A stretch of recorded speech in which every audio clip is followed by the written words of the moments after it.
Bonjour à tous, nous sommes le jeudi 14 juillet, je suis arrivé à Vienne et c'est mon premier jour de congrès pour l'ECR, l'European Congress of Radiology, qui reprend après quasiment 3 ans d'arrêt pour cause de pandémie Covid-19.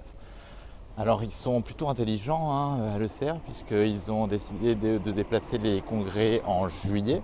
Ils appellent ça la Summer Edition. Traditionnellement, le congrès à Vienne avait lieu en mars, donc au printemps. Ils le mettent en été, qui est a priori une période plus favorable sur le plan sanitaire.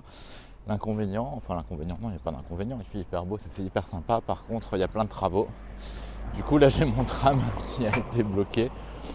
C'était en allemand, donc j'ai rien compris, mais c'est pas grave. Donc je marche pour rejoindre le métro pour aller à l'AVC, là où se place le Austria Vienna Center, là où se passe le congrès. Allez, c'est parti.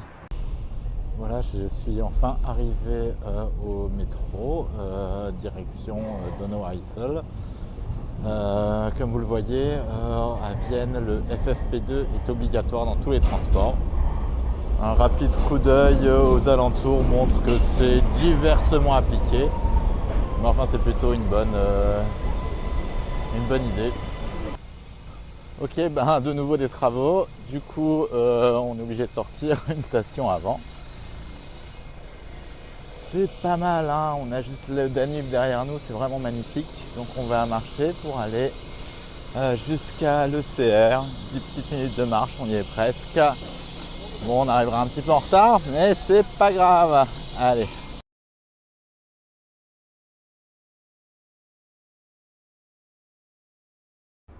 Voilà, ça y est, on est enfin arrivé. Donc le congrès se passe dans un centre qui a été renommé ECR City.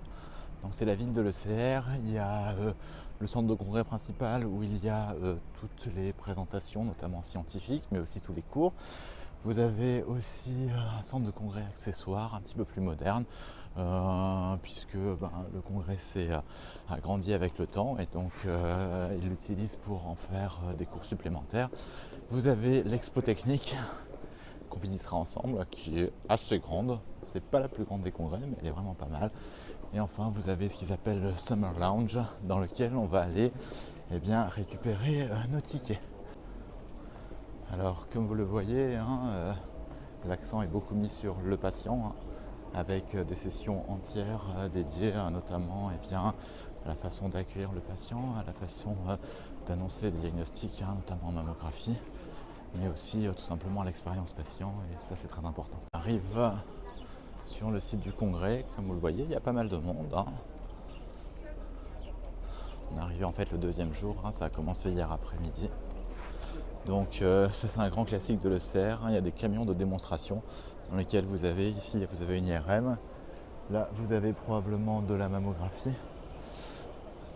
Et ces camions de démonstration sont ce que vous pouvez avoir en vrai. Donc on peut installer des camions sur notamment des hôpitaux, des parkings d'hôpitaux pour avoir des machines en plus. Alors on va chercher maintenant où se trouve le Summer Lounge pour récupérer les tickets.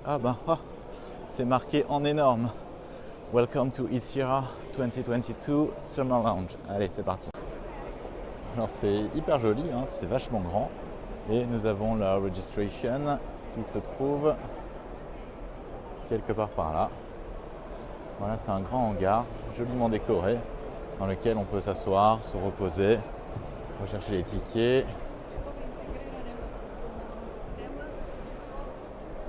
Aller voir un petit peu ce qui se passe. On va récupérer le ticket. Bon, évidemment, c'était complètement de l'autre côté. Du coup, on va rentrer, faire la queue pour récupérer notre ticket. Voilà, on est arrivé. J'ai récupéré mon badge. Donc, vous voyez, c'est fun. Il y a juste le prénom. Du coup, nous sommes à l'entrée principale du congrès et c'est assez marrant, il y a toujours plein de publicités. Donc hop, on va regarder ce qui se passe. Donc vous voyez, à l'entrée principale, vous avez au centre le dernier scanner de GE. Vous avez de la publicité un petit peu partout. c'est un peu comme à Las Vegas, hein, donc vous pouvez vous asseoir. Voilà, et en fait, à partir de là, vous allez distribuer vers des expos techniques vers le haut et surtout vers toutes les salles du congrès, les salles de cours sur les côtés. Alors ça, c'est un grand classique de l'ECR. Il y a toujours des pommes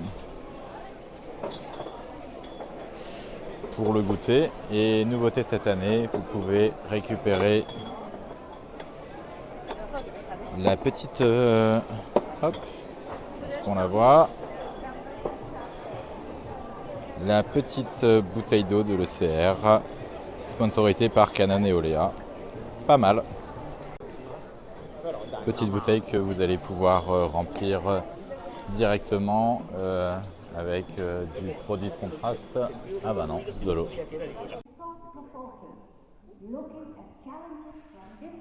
Voilà, nous sommes dans le grand hall qui n'est pas très rempli. En fait, il s'agit d'une non-session puisque la présidente du congrès, le professeur Regina Bitz, annonce plutôt en ligne pour les vidéos les highlights de la journée.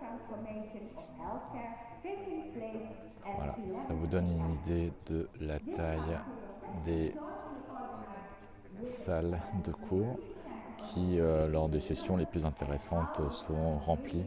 En tout cas, il y a quelques années, c'était le cas. En fait, on se balade, on a les différents étages avec des salles de cours et on choisit en fait son programme, tout est numérisé sur l'appli, il n'y a plus du tout de programme papier. L'ICR est un congrès green et donc voilà, on se promène, on voit, on a ici derrière moi j'ai tous les stands des différentes sociétés nationales et ce que j'ai choisi comme session pour tout à l'heure, je vais vous la montrer. Voilà, Thoracic Imaging, Morse and Johnson Lens. On va regarder. Ça se passe dans cette salle, mais le cours précédent n'est pas encore terminé. Posterior wall and flattened appearance at inspiration and the front sign in those more severe cases.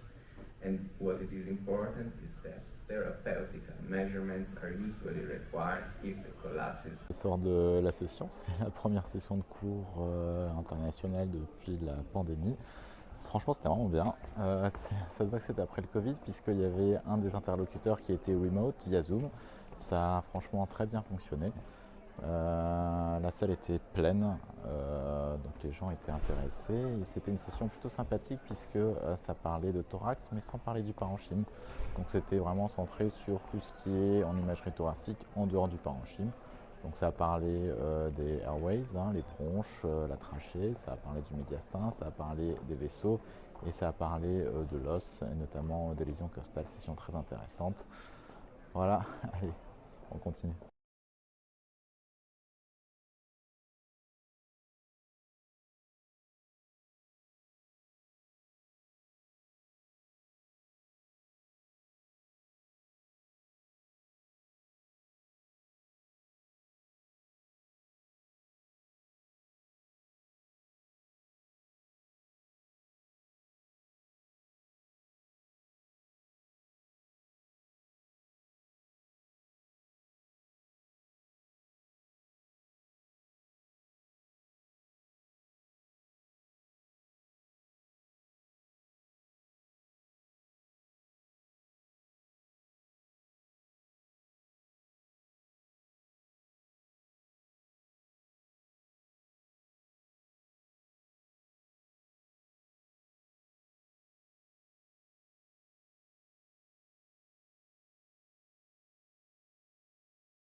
Vous allez rigoler, j'avais enregistré une vidéo de conclusion, mais suite à un petit souci technique, il n'y a pas de son. Donc ce que je disais, c'est que ce type de congrès de radiologie immense qui réunit des dizaines et des dizaines de milliers de personnes, probablement environ 20 000 à 30 000 personnes à Vienne, en tout cas dans les grandes années, ce type de congrès a encore son intérêt puisque ça permet d'avoir en un seul lieu et concentré sur 4 à 5 jours, et bien toute, d'une part, d'abord, toute la partie scientifique, hein, avec des présentations par les chercheurs des dernières nouveautés en radiologie, toute la partie aussi éducative, hein, avec des centaines de cours pour se remettre à niveau ou alors tout simplement apprendre de nouvelles techniques.